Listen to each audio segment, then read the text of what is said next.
Call me Ishmael. It's been a minute since my last video. This one took longer than expected to polish until I was happy with my arguments. Much has happened in the meantime, politically, polycule-wise, and in relations with the poly and conservative scenes. Some of it has been happy, some hasn't been. In part because of the latter, I've asked myself many times since I began this series how important identity really is. I find the answer to be a fine balance. On one hand, it should never define us. I'm sure many of you get as tired as I of those whose identities are the only interesting thing about them, who use identity as a tool to bash others, or who turn identity into a Procrustean bed by insisting people conform to a rigid understanding of it. We should not forget that each of us is far more complex and wonderful than a mere label could ever be. On the other hand, identity matters. It matters because it's real. It matters because it's unavoidable, crystallizing as it does merely out of how we observe we're like or unlike those around us, or from what we hold dear. Pressuring people to not feel an identity is just as Procrustean as trying to make them feel it too rigidly. Identity also matters because, being real, it has real effects. It gives a form of kinship, however remote, with others sharing that identity. It leads to conflicts with opposing identities, especially when they can't readily be changed. This may happen between identities held by different people, or even within the same person. This was so between my conservative self and liberal exes of mine, and is regularly so between my Ukrainian self and those Russians I know. And surely, the whole topic needs a more mature discussion than today's identity politics is giving it. This series is about reconciling conflicts in identity. I believe this to be important, not just because identity matters, but because conflicts between identities will always be with us, and we should have some guidance on dealing with them. It's also important because while our case study of tension between conservatism and polyamory may look extreme, it's also indicative of a tension going much deeper than personal integrity or relationship orientation to a contradiction at the very heart of our culture with which we cannot avoid grappling. You see, marriages and equivalent relationships matter. Those who emphasize the need for our relationships' health and meaningfulness on one hand, and those who emphasize their stability and commitment on the other, both have a fair point. But the nature of relationships has undergone profound change under the influence of romanticism, the full implications of which have yet to be realized. Before romanticism, marriage was seen as being for political or economic ends. Love and connection were optional. Marrying for love was deemed irresponsible and wasteful. And sexual desire for one's spouse, apart from conceiving children, was seen as weird and even perverted. Love did exist, but more often in affairs than in marriage. Romanticism changed this. Not only was marriage now about love, but the roles of spouse and lover were merged in the same person. Spouses now had a lifelong duty to be everything to each other. Lovers, erotic partners, helpmates, co-parents, best friends, the works. And seeking any of this in another partner was a direct denial of conjugal love. There is no turning back the clock on this, nor should we wish to go back to the mercenary coolness of marriages from a time before people got hitched because they actually gave a damn about each other. But we're still wrestling with big implications of this shift in marriage's purpose. For a recent example, gay marriage made little sense before marriage came to be about love. But today, after the shift, it does make sense. The shift also opened a dilemma, as the very goal of happier, more humane, and more meaningful marriages sowed the seeds of it backfiring. This ideal on relationships, while lovely, is highly demanding. It also runs afoul of the facts that love between people will change over time, that seeing one person as everything for you is carelessly idealistic, and that people can't help but be drawn to other people for various reasons, even when they've pledged not to. The result is setting so many relationships up for failure and infidelity. Data on the latter hints at just how many people feel the tension, needing commitment and passion equally badly, but finding them difficult to reconcile, perhaps incompatible as honeymoon phases draw to an end. So today's choice of monogamy or nothing is at an impasse, built on shifting sand. Divorce isn't enough as a solution, not when many cheaters still dearly love those they cheat on. Nor has shaming cheaters worked much as a deterrent. Something has to give. One could say that the polyamory many conservatives despise is one of the most interesting proposed resolutions to this impasse. Reconciling conflicting identities, be they superficial or at our culture's heart, takes, as I see it, 4 basic steps. Step 1 is to recognize the conflict as what it is. Step 2 is to explore the conflicting identities separately. Step 3 is to analyze what we find and seek a potential reconciliation, one that goes beyond mere hand-waving. This is the hardest step, and while some identities are easily reconciled, others are impossible to reconcile, be it because they're logically incompatible or because allowing one would break the other. But step 3 only yields a potential solution. We still need to know how well the solution fares in practice. An attempted resolution that only works on paper is worthless. Some things just work and survive better than others, making them more likely to become enmeshed in moral tradition than the competition that fails. Step 4, then, is to test the proposed reconciliation and gauge how well it works through examining experiment, precedent, and tradition. We've done the first 3 steps in our case study. We first saw a tension between conservatism and polyamory as not just orientations, but communities and ways of life. We next explored conservatism and polyamory separately. We then found a potential reconciliation through finding places where tradition must bend to fix a problem. But I'm not blind to objections around jealousy and the charge of naive utopianism. So step 4 is our task now. Conservatism and monogamy both have a history of surviving and don't need to be tested. But polyamory and the shifts in family structure it entails do. We need to gauge, do they work? How well? Under what conditions? How compatible are they with what we on the right look for in a good society? Or with other parts of our tradition? What variety of poly is best? What potential minefields do we need to watch out for? We need answers to all of these. Changes in family structure are not in themselves an issue. After all, the norm of nuclear family, so prized on the right, is itself a recent historical development. Now don't get me wrong, by this I mean not that monogamy is recent, but that insisting on family units of 2 parents and their kids is recent. The historical household norm is extended family in various forms, and the elderly living with family instead of in retirement homes. Changing this was not necessarily for the better. Granted that it meant more independence for adults from overbearing family, but it takes a village to raise a child, and traditionally, villages and extended family did just this. More traditional households thus spread out the childcare burden and improved conflict resolution by letting extended family mediate when parents and kids came to loggerheads. These advantages are lost in the nuclear family, and under the increased pressure, people aren't inclined to have as many kids, whether from the burden or from seeing family as a prison. There are, of course, other factors contributing to our low birth rate, but this is a big one, and it concerns those of us who believe in a return to family life. Here, too, something has to give, and it won't be the need for society to have kids.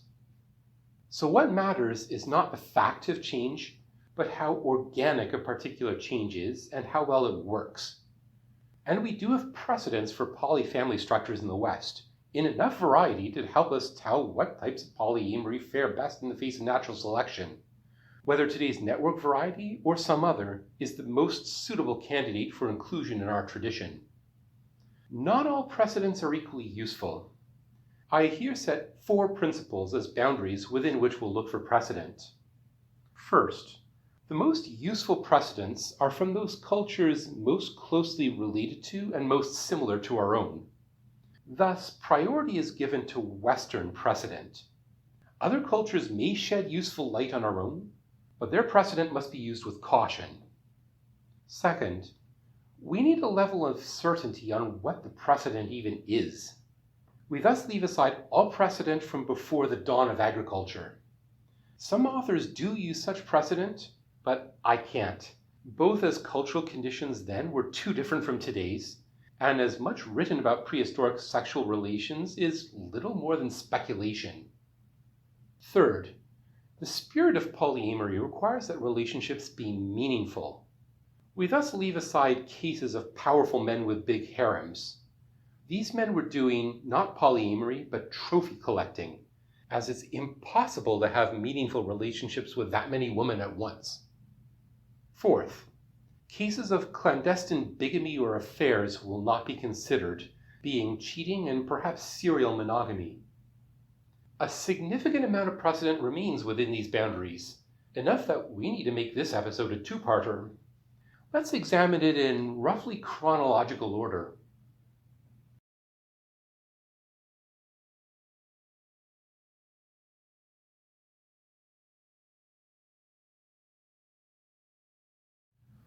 Were I to take a poll on the first group we in the West think of as non-monogamous in some way, I suspect the Mormons would win by a comfortable margin.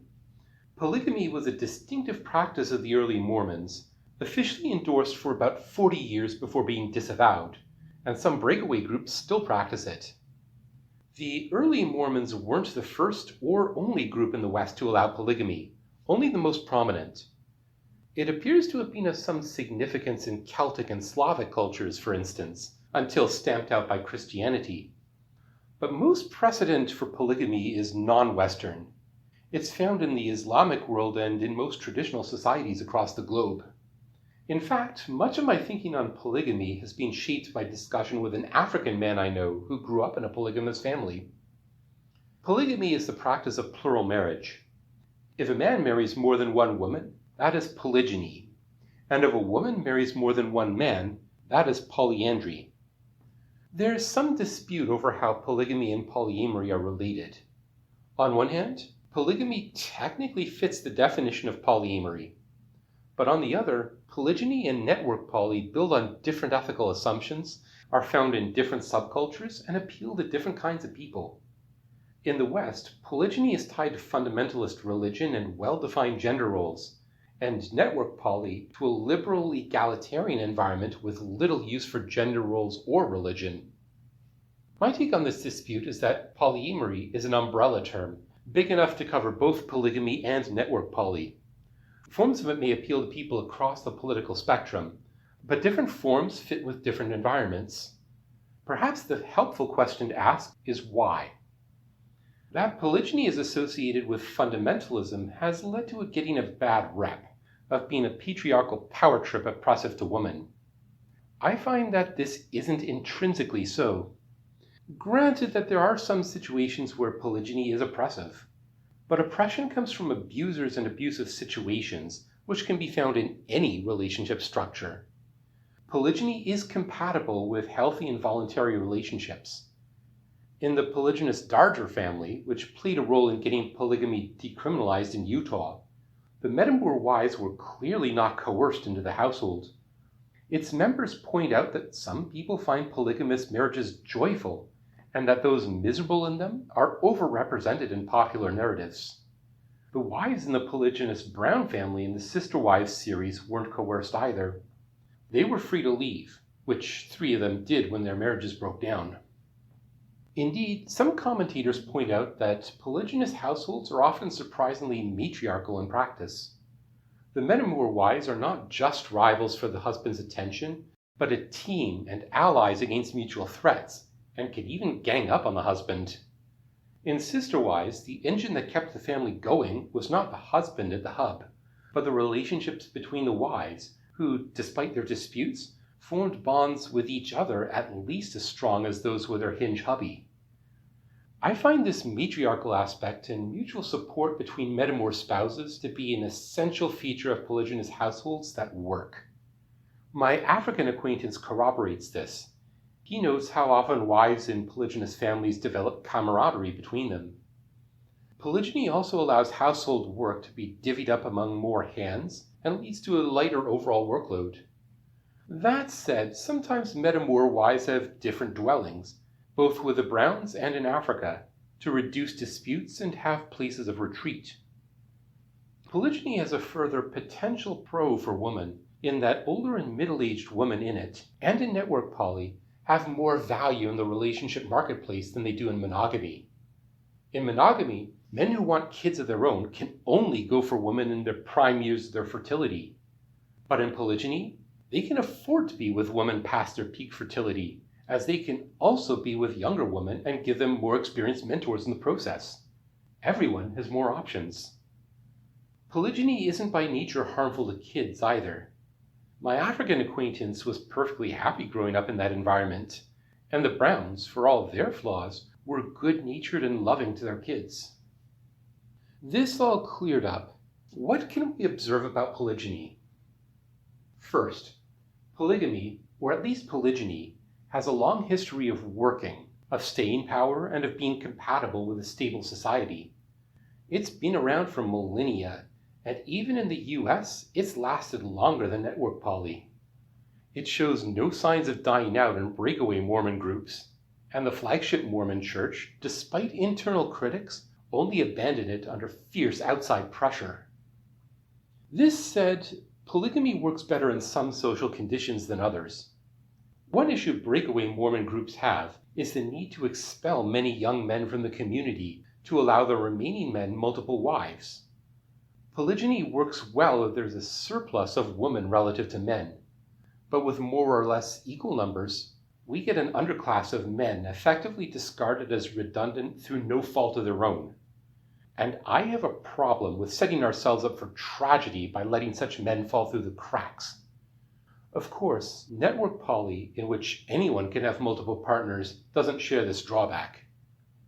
Second, both polygyny and polyandry are a surprisingly useful parallel to polymono relationships. These are relationships where one partner is poly and the other monogamous. The poly community tends to discourage these. It knows the traps in them and often wonders if they can work at all. But there's still a lot of them. Some have people who initially thought they were monogamous and only realized otherwise after starting a relationship. Some have people who tried and failed to suppress being poly while with a monogamous partner. And some have poly folk who have trouble finding poly partners outside specialty settings.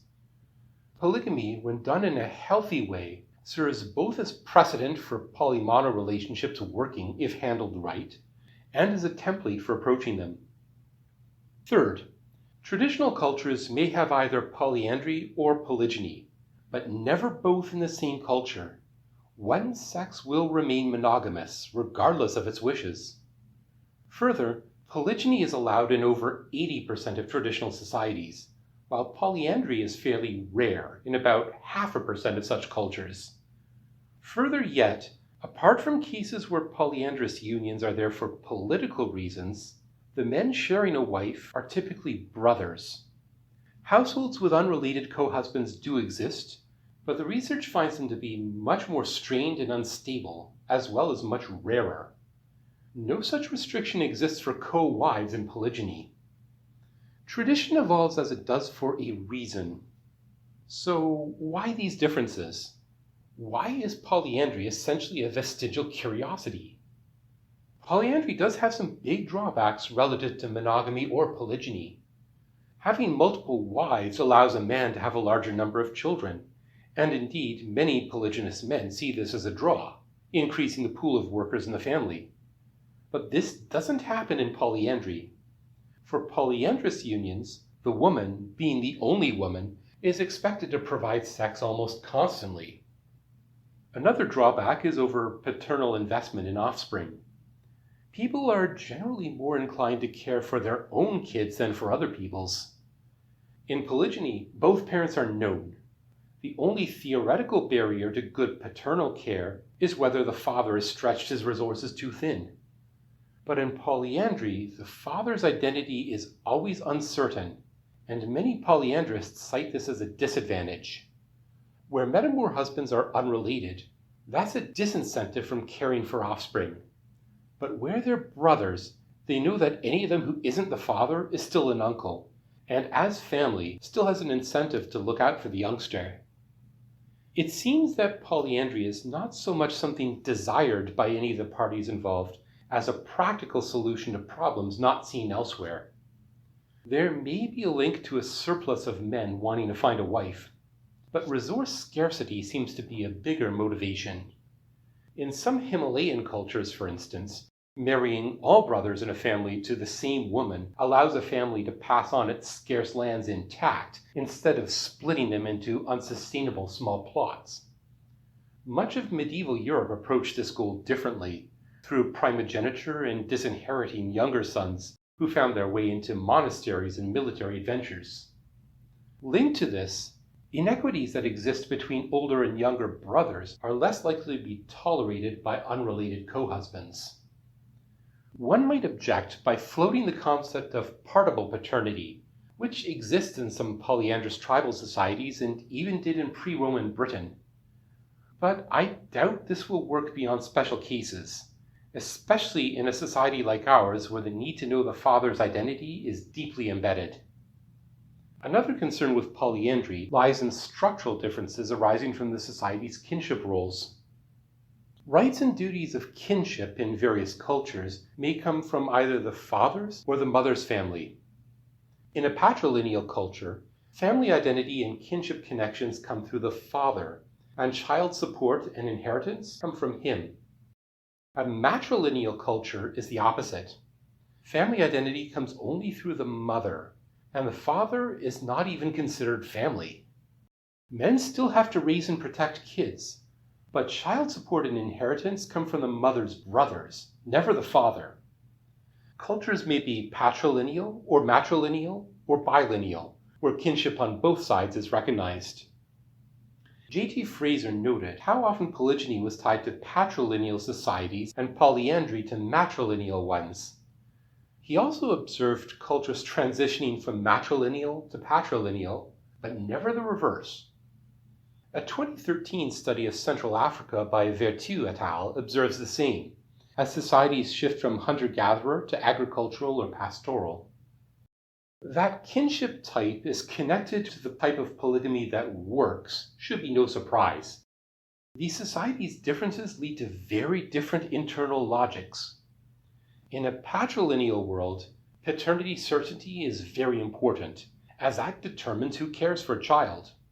Thus, female sexuality has to be restricted, and bastard children are crippled in having little family. But fathers have great incentive to invest in their own offspring, and polygyny makes sense for fathers to spread their seed and influence. But in a matrilineal world, paternity is irrelevant. All kids are legitimate. There is also less incentive for men to invest in kids' futures, not just because dads are no more than friends, but because the mother's brothers have no say in who they have to raise or leave their property to, and that can lead to resentment. Unlike a patrilineal world, where a father has some control over how many kids he begets, that power is entirely in their sister's hands. Thus it makes little sense for men to have harems, or for unrelated men to share a wife, for jealousy will still be there in most cases. The transition away from matrilinearity is also no surprise. This shift comes with men's role as breadwinners and defenders increasing and becoming more burdensome. As this happens, men rightly expect more of a say, both in ownership and control over their own resources, instead of having to move into a wife's household and depend on her, and in who benefits from their labor. That works against matrilinearity and against polyandry, except where scarce resources give it an edge. I don't think we can ever leave fatherly kinship behind entirely in our own culture, even if we wanted to. The role of fathers is too deeply entrenched in our culture and our law. So in traditional cultures, allowing women to have multiple partners only really works in cases where fathers are not seen as kin, or where co-husbands are kin anyway, unless there's a political alliance involved. In other words, It only works when paternity doesn't really matter. Let's bear this in mind, for I don't think we can avoid this in any honest discussion of polyamory, just as we likewise can't avoid the topics of intestate inheritance, paternal investment, and relative sexual power. Polygamy is proof of concept for polyamory working long-term in a stable society. But I don't think it fits today's world. It also highlights part of the picture of strengths and weaknesses we need to keep in mind. Let's now get more of this picture by checking out some more historical variations in the poly theme.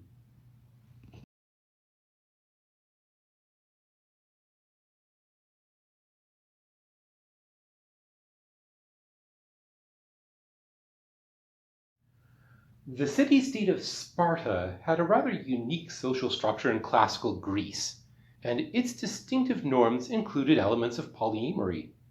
Wives were allowed, if their husbands consented, to not only openly bring other lovers into their family homes, something unimaginable elsewhere in Greece, but to have children with those lovers. Plutarch tells us of a Spartan telling a foreign visitor that such consent was so easy to get that cheating on a marriage was practically unimaginable in Sparta. That relationships with more than one partner were possible for both sexes makes Sparta a precedent surprisingly close to today's.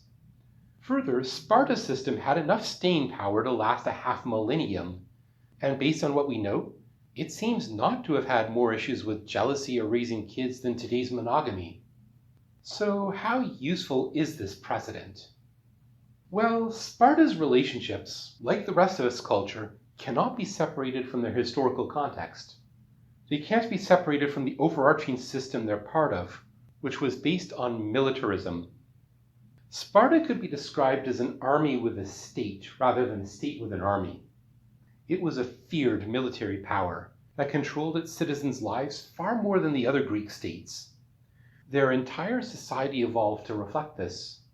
Men ate and slept with their army units rather than their families. Boys left home at age 7 to train in survival and military arts, and from then on lived with their cohorts.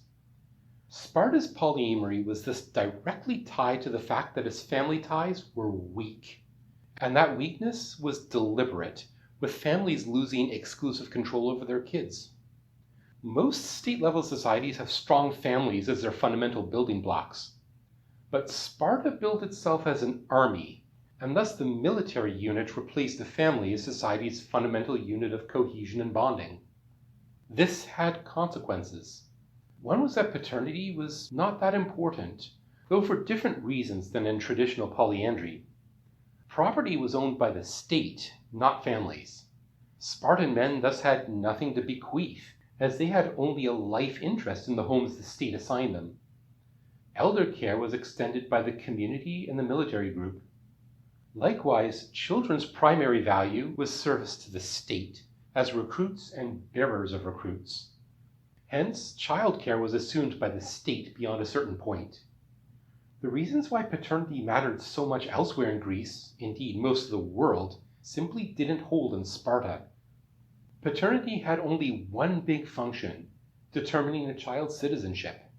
And as long as all possible candidates for a kid's father were Spartan, that child's citizenship was a shoo-in. We are not so militaristic, and Sparta had little use for the commerce that drives us, even rejecting coins as decadent. It was commerce and luxury that ultimately destroyed Sparta's system, as they led to men having more possessions they wanted to control the use and bequest of.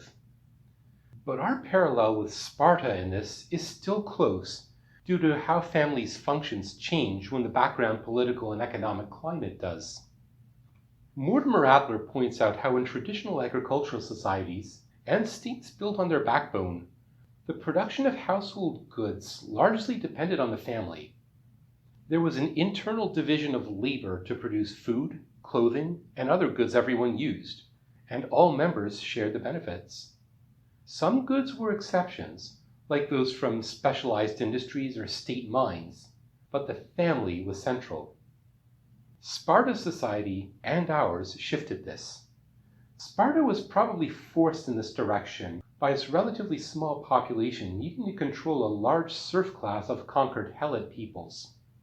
Production of supplies thus shifted onto the shoulders of the Helots and of resident foreign craftsmen who were free but could never be naturalized, so that the citizens could focus on the army. For us, mass production and consumer culture now provide much of what the family used to. In both cases, the consequences are the same and quite predictable. The family loses one of its reasons to exist, with no real replacement reason in sight.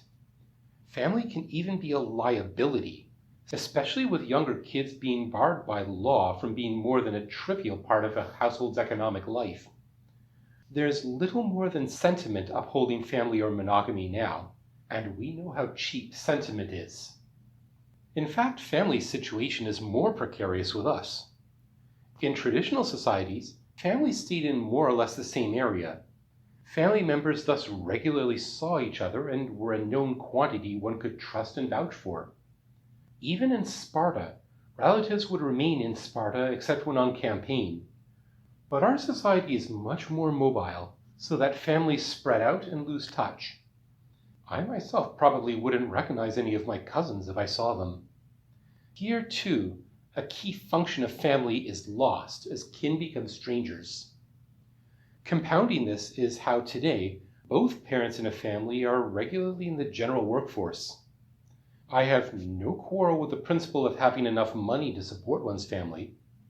What concerns me is that family is so crucial in passing on tradition and skills, and these are passed on over years of regular interaction and working together on tasks.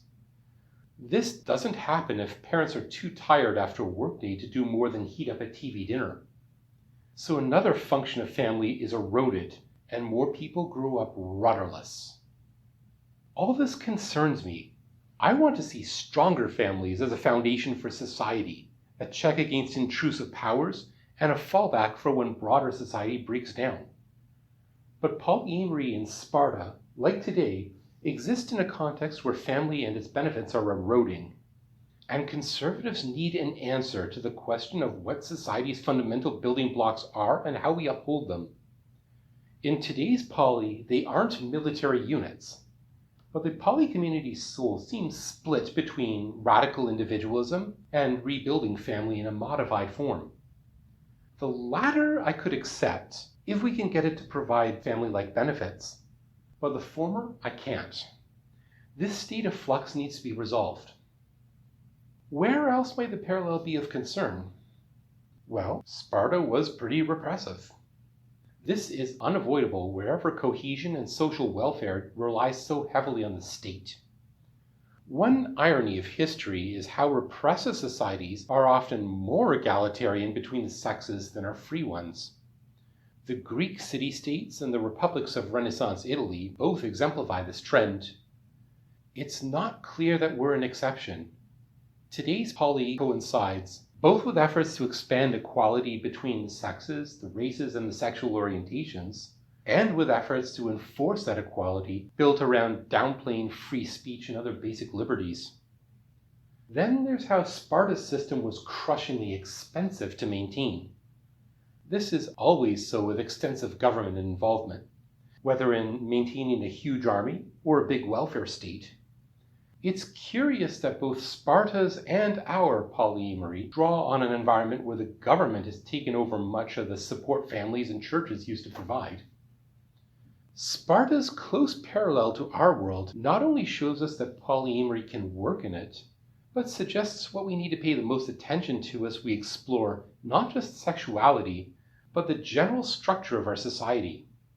But before we do, let's glean a little more from other precedents, coming a little closer to the present.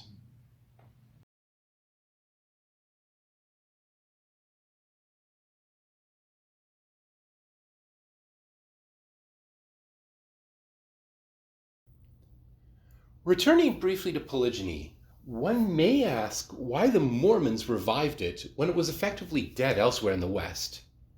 The answer lies in the nature of American society at the time. This was a time of social ferment. The United States had only achieved independence within living memory.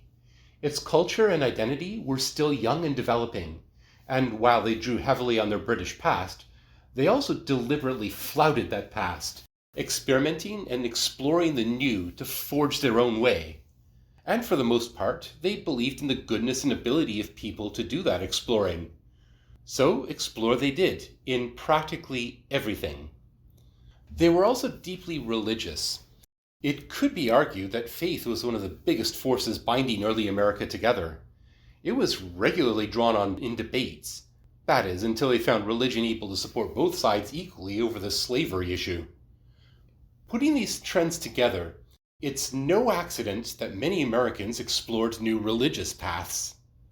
Nor is it an accident that American religious movements experimented with sexuality in multiple ways. On one end of the spectrum were the celibate Shakers. On the other were various forms of polyamory, often in communes or groups otherwise set apart from a disapproving broader society. Elizabeth Sheff identifies this era as the first of 3 waves of American polyamory. It was thus only a matter of time until someone tried polygyny. A much more egalitarian form of polyamory also appeared. The representative case we'll look at is the Oneida community of New York. The Oneida community was a utopian commune founded in 1848 by John Noyes. Among its beliefs was that Jesus' second coming had already happened. Thus, they could bring about God's kingdom on earth themselves and be perfect and sinless in this life. They took as their ideal the early church as described in the Bible, and also the communion of saints in heaven. They took the selfless communalism they saw there as their example, and, well, they took it to a logical conclusion. Members were expected to be a single family and work for the common good. Its sexual mores were distinctive. It featured a group marriage in which all men were seen as married to all women and vice versa. Sex for affection and bonding was permitted and encouraged with any fellow member who consented. In this, Oneida was egalitarian. Men and women alike could freely partake in sex, and the sexual satisfaction of both sexes was taken seriously. Later on, Noyes restricted procreative sex to pairings he felt were fit to reproduce. Special love and exclusive relationships were not only discouraged as selfish, but banned. Children were seen as the kids of the entire community. They were thus raised communally, and close parental bonds with one's offspring were also banned as selfish. The Oneida community was short-lived, lasting only 33 years, and as the relationship style practiced there stands implicated as part of the reason for its decline, that seems a good place to start our analysis. There were other factors, of course. There was the fading of the charismatic founder and a succession crisis.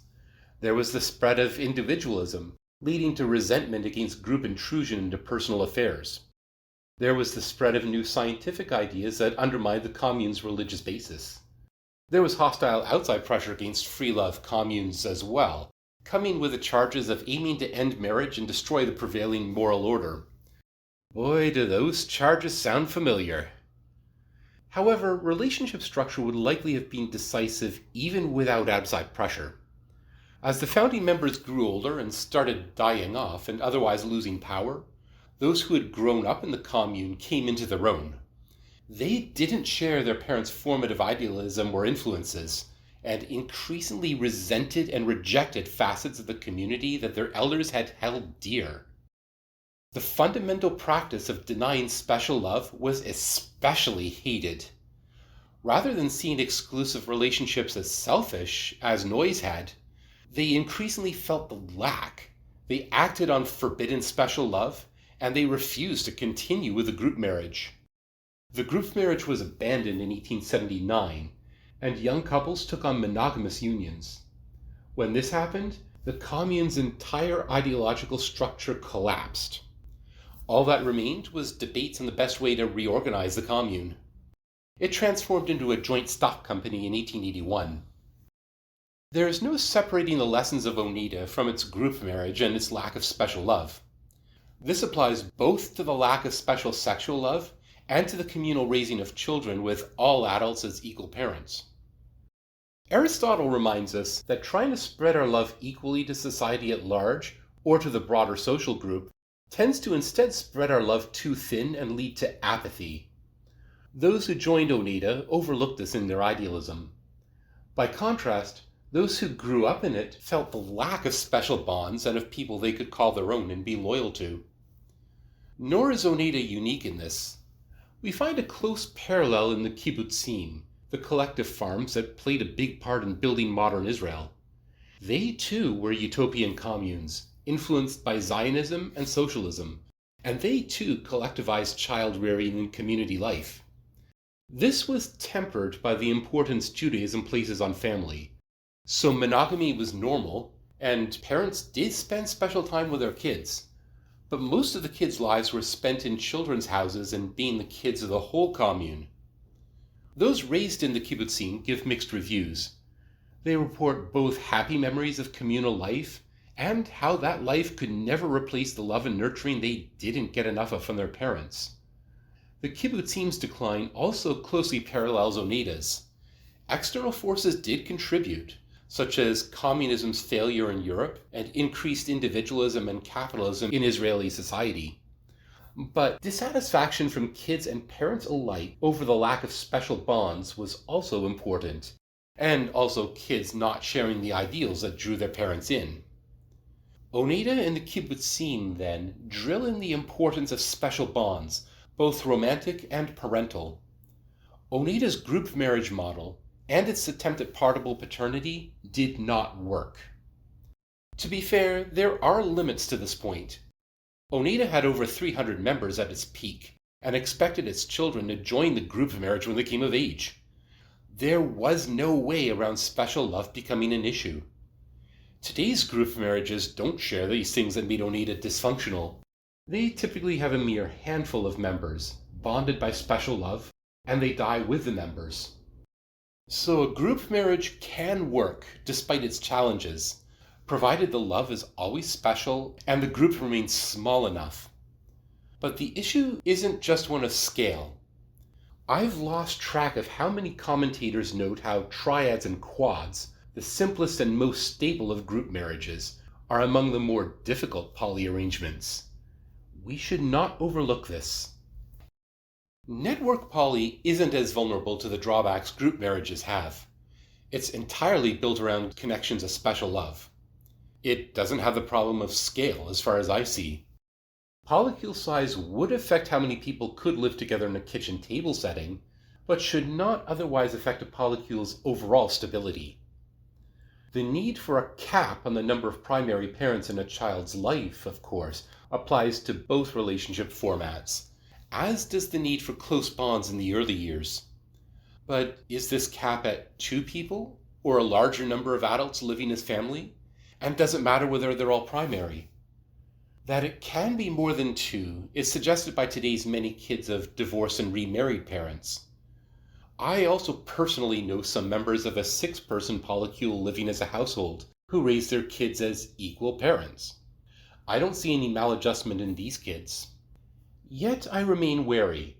Too many cooks still spoil the broth. Oneida and the kibbutzim are strong indicators, and while I think we need more data on the limits, trying to get that data means playing with children's lives in ways I find unethical. I don't read much into the fact that Oneida's kids gravitated toward monogamy. That was little more than the pendulum swinging from one extreme to the other, and rebellion against their elders was easily done by adopting the broader lifestyle outside the commune. Nor do I read much into Oneida's practices being only normative within an ideological group. However, they were inseparably connected to a subculture built around a rather authoritarian religion, and that situation is uncomfortably similar to Sparta's. But Oneida and the kibbutzim also had strengths in their spreading out and lightening the childcare burden, and in their aim to be communities where one felt one belonged and whose members were there for each other and saw each other as their own. It's true that communities like these, formed around idealism, failed to ensure that their kids also had that sense of belonging. That concerns me, seeing how often people try polyamory out of idealism. Yet intentional community did have benefits not easily found in broader society. More experienced members at Oneida, for one, were encouraged to include younger and less experienced members among their partners for bonding and for mentoring. That's not abusive. And while I don't believe in anyone getting romance on a silver platter, I do admire structures that enable less experienced people to get feedback and to build their confidence and market value, instead of having rejection and confidence loss becoming a vicious cycle. I'd love for us to develop cultural mechanisms that help our young people get that feedback. That would be at least one brick in the edifice of social cohesion and trust we need to rebuild.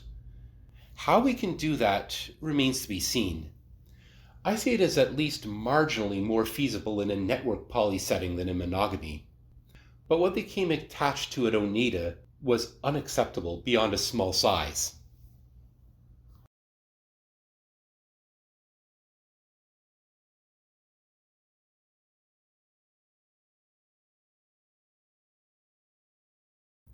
Elizabeth Scheff's second and third waves of American polyamory bring us to our own time. All three waves appeared in countercultures rebelling against a more traditional order, unlike in Sparta or traditional cultures. Let's keep this in the back of our minds. In the meantime, what differentiates the three waves is that, while the first was closely allied with religion, the others largely turned on it. Scheff's second wave begins with the dawn of the sexual revolution in the 1960s. This was an age of breakdown, as traditional norms came to increasingly be seen as unsatisfactory, and the pressure against them that had built in the 50s could no longer be contained. Many people actively experimented to find new ways to live more authentically and happily. The feminist and alphabet communities challenged gender roles. Economic conditions led to increased independence for women and sexual minorities, and crucially, contraception became increasingly easy and legal to access. This is when the free love movement revived, facilitated by the separation of sex from many of its consequences. Modern polyamory was born in this milieu. It appeared in various countercultural groups in both the group marriage and network forms. The network model has best survived the test of time. Second wave polyamory being countercultural, many of the people who embraced it were on the political left. But it surprised me to learn that some significant promoters of polyamory were not. The Charista community, with its ideal of what we now call polyfidelity, was founded by a former soldier named John "Bro Judd" Pressman, who was right of center and supported U.S. military intervention. Science fiction writer Robert Heinlein, author of the influential Stranger in a Strange Land, himself had 3 open marriages, partook in a free love lifestyle, and saw monogamy as a sacred cow that wasn't the only or necessarily best way to validly do relationships. And this didn't change after he moved strongly to the political right during the Cold War. Even Ayn Rand dabbled with polyamory, though I disavow her variety with its disregard for the feelings of others. The second wave proved vulnerable to the spread of STDs. Its end was marked by the AIDS crisis of the 1980s and a conservative shift in society. But it never truly stopped, just stayed underground, and Scheff's third wave, which we're still in, breathed new life into it. This wave began with the advent of the internet. Part of the internet's promise was for people to find others like them and form community networks where they didn't have to suppress themselves. Sexual nonconformists are among many demographics that aimed for just this. The third wave took off when polyfolk could readily find each other. Over time, it has learned from the second wave's mistakes and is less naive about STDs, with sex ed and STD testing becoming increasingly normative. Do some types of people gravitate toward polyamory or succeed in it more than others? There's some research on this. Clinical psychologist Todd Grande notes the studies on this, which indicate that poly and monogamous relationships are statistically no different in the mental health of their participants. He also observes in his practice that polyfolk have somewhat higher levels of extroversion and openness to experience than the monogamous. How much of this is characteristic of being poly, and how much due to having to go against the social grain, is a question I leave open. More clear is the observation of relationship coaches Josh and Cassie Fuller, who note how those in the poly scene disproportionately feel a need to grow as people and in skills. Surely this is a trait we should encourage.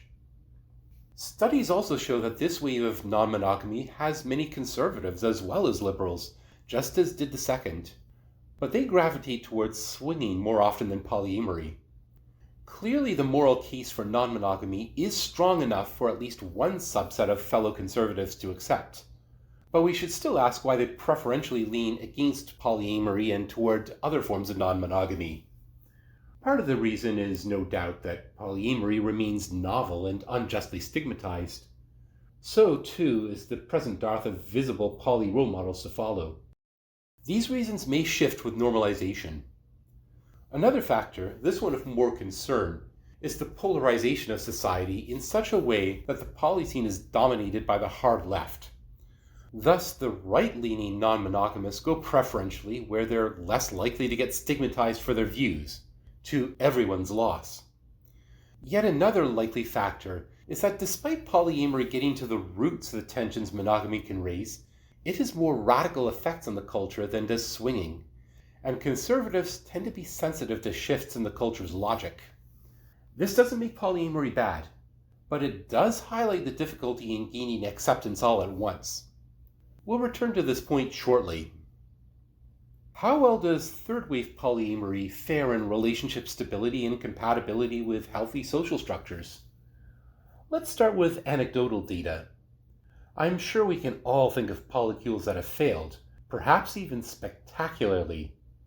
But considering how many monogamous marriages fail, how many people try polyamory for the wrong reasons, and how many people don't realize how the skill sets needed for monogamy and polyamory are not the same, that doesn't tell me anything beyond that polyamory is not a magic cure-all. And that's something no thoughtful poly person would claim. Polycules can certainly last a long time. The one I mentioned over Oneida, whose members I know, has been going strong for over 20 years. As for studies, Grande notes that the literature indicates poly and monogamous relationships are about equally satisfying.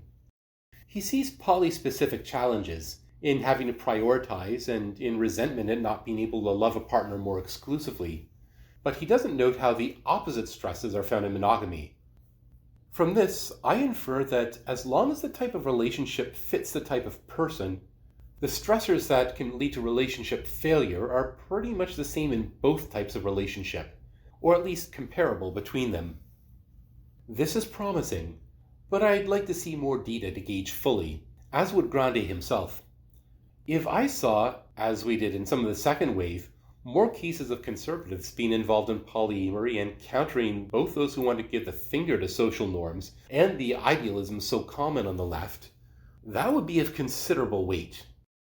Still, the third wave is a continuation of the second, driven by the same forces, and we do have more information about that wave. Does polyamory in these waves have staying power? It may take a couple of more generations to gauge fully. Still, the third wave has already lasted as long as Oneida, with the indicators showing growth rather than decline.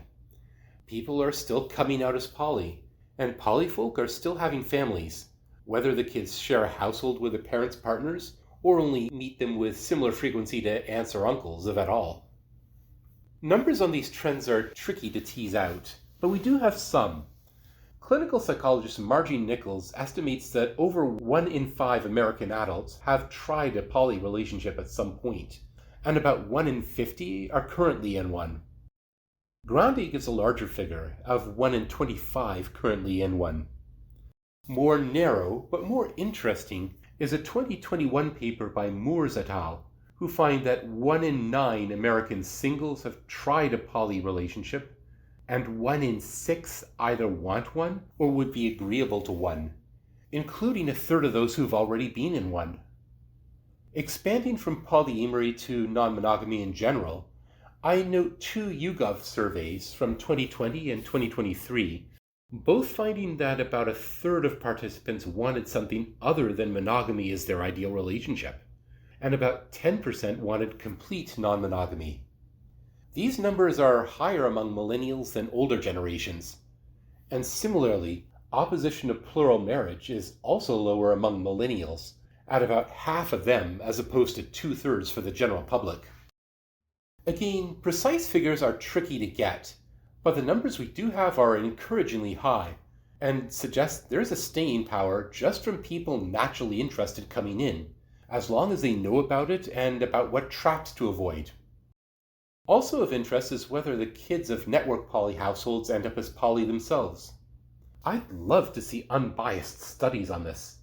What I have is anecdotal and presents a mixed picture.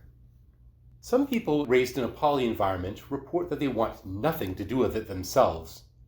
But Dossie Easton, co-author of The Ethical Slut, has personally met second-generation polyamorists, and Elizabeth Sheff has met third-generation polyfolk. Reading between the lines, it appears that those raised in a poly setting that fell apart badly tend to avoid polyamory, while those from a happy poly environment are both well-adjusted and largely friendly to poly, whether or not they choose poly relationships themselves as adults, which there's no pressure toward. This is no surprise. Kids in a network poly setting don't have to fight pressure against special love, as did their counterparts on Oneida, and so they don't develop the same revulsion. The determining factor isn't polyamory, it's the health of the relationships. So unless fresh evidence arises, those who grew up in a poly family and reject poly now are no more than a parallel to those who've turned their backs on marriage and family entirely because the monogamous family they grew up in went bad. The picture is still very different from Oneida, which assures me that modern network poly is not inherently unstable or incompatible with a healthy family environment, provided the network remains stable and healthy. And if Easton is to be believed, that is not a rarity. I don't see enough information to gauge how this precedent fares on female hypergamy. Paige Turner does point out how the network poly scene is a very feminist subculture. One thing about it I dearly love to see change. And she points out as well how women largely call the shots in the poly scene. But this seems not unique to polyamory. Recall my point about polygyny being quite matriarchal in practice, and in monogamy, women are still the ones deciding whether to accept men's advances, and the ones initiating most divorces. Perhaps Turner could stand to expound her claim further, but I need to see more to gauge this issue. I do see significant differences from prior precedent in three big interlinked areas. One big difference is in how network poly allows not just men, but women too, to have plural loves. As noted, historically, the only societies that did this, yet still worked long-term, are those where paternity didn't really matter, be it because dads weren't considered family, or there was no private property to bequeath, or a man's metamours were kin anyway. This isn't the case in modern poly, as any court pursuing men for child support can tell you. Are we the exception that has solved the problem? I think not.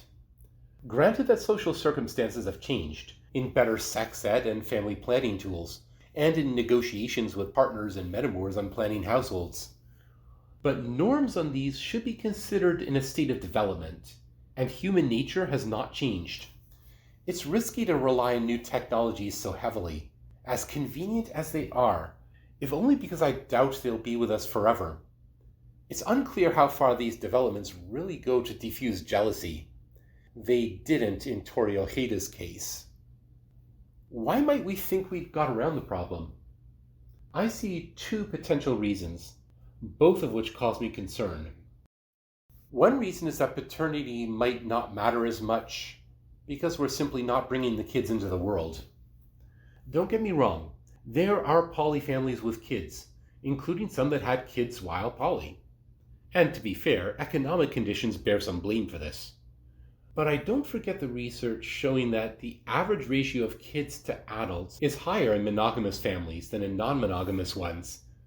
Nor do I forget how many families today simply don't want kids. Modern poly took off in a world of readily available contraceptives. I wonder if it would be as easy to pull off without the separation of sex from its consequences. This concerns me. partly because it's those who have kids that shape society's future and what's acceptable in it, including over relationships. Partly because the needs of society as a collective entity matter, including that for a higher birth rate, and society does have the right to put demands on people to meet its needs. The possibility of multiple loves for a woman may still be compatible with raising families and with paternity mattering. I've seen some poly families be successful on this front. Still, have they stumbled on something that works in general, or are they a lucky fluke? That's still unclear. I remain optimistic that a mechanism for reconciling multiple loves for women and paternity mattering is still possible to find. But judging by Ojeda's case, the poly community has yet to find a general solution on this front. The other reason leads to our second big difference from prior precedent. Both network poly and monogamy today exist in a social context that has, in the last several decades, grown far more atomistic and individualistic. Today's culture is focused on looking out for number one to an extent that would have shocked practitioners of the forms of polyamory seen in traditional cultures in Sparta and in Oneida. And this has come at the expense of family ties, indeed of treating relationships, in too many cases, as they're only for the purpose of satisfying individual wishes and not something to which responsibility is due. Granted that it's fair to meet individual needs, but we need a better balance between individualism and collectivism, including in relationships. I won't predict how network poly would interact with a better balance. What I will say is that we can't just go back to the way things were in the 50s or before. There are reasons why the old status quo broke down. We have to find a different way to rebuild family and tribe so that it will fit with the emerging cultural logic. And I think polyfolk can play a valuable role in this. The other big difference from prior precedent is in our understanding of family. I see a partial shift happening away from a predominantly formal understanding based on specific defined classes of relationship like father or sister or cousin, to a functional one based on the reality on the ground of who's filling the functions of family. Admittedly, we see a degree of this at Oneida too, but our world is more thoroughgoing and less forced on this front. I don't think this shift will ever completely displace the formal understanding. Still, I think it unavoidable in today's world. As kin spread out and lose connection, something has to take their place and fill the void they leave. And even though the ripple effects of this shift may be profound and the pitfalls largely unexplored, I don't think the shift is necessarily bad. I have considerable sympathy for it. It may be too early to tell what the effect of this on polyamory or family ties in general will be. But my expectation is a more nourishing environment for poly networks and their children to flourish than what we had before, with our understanding of parenting becoming more functional. At least, this is so as long as we can undermine radical individualism and bring back a sense of responsibility to chosen kin in society. Time will tell whether my expectation is on target. Having examined the situation for polyamory as it is, let's conclude by looking at some unresolved issues that I think the poly scene will almost certainly have to address if polyamory becomes normalized and entrenched. I don't think we've seen the bulk of poly's ripple effects in the broader world, after all. We've already touched on women having multiple partners. The long-term compatibility of polyamory and gender equality depends on us finding a way around the old tensions that works. Mind you, this doesn't bother me, as someone who sees a higher value than equality. Over the number of primary parents, I think we may need a more conservative resolution than we see at present. Over parental bonding, I don't currently see a problem, but in light of Grande's comments, I think we need to keep an eye on the closeness of poly bonding, as that will affect children's environment. Then there's questions both of gender roles and of how conjugal disputes are resolved. Mortimer Adler points out that in a monogamous setting, conjugal disputes can be resolved in one of three ways. There's consensus, which includes agreeing to disagree. There's divvying up areas of authority, and there's one person having the last word. All of these have appeared in monogamy's history. This becomes more complex in poly settings, both with new possibilities and for new traps to watch out for. One such possibility and trap is democratic votes in a polycule, which can lead to minorities getting consistently outvoted and thus to tension in the polycule. Then there's how we, as a society, treat people with certain serious STDs. The poly scene has already developed some mechanisms to protect itself, such as insistence on new partners getting tested.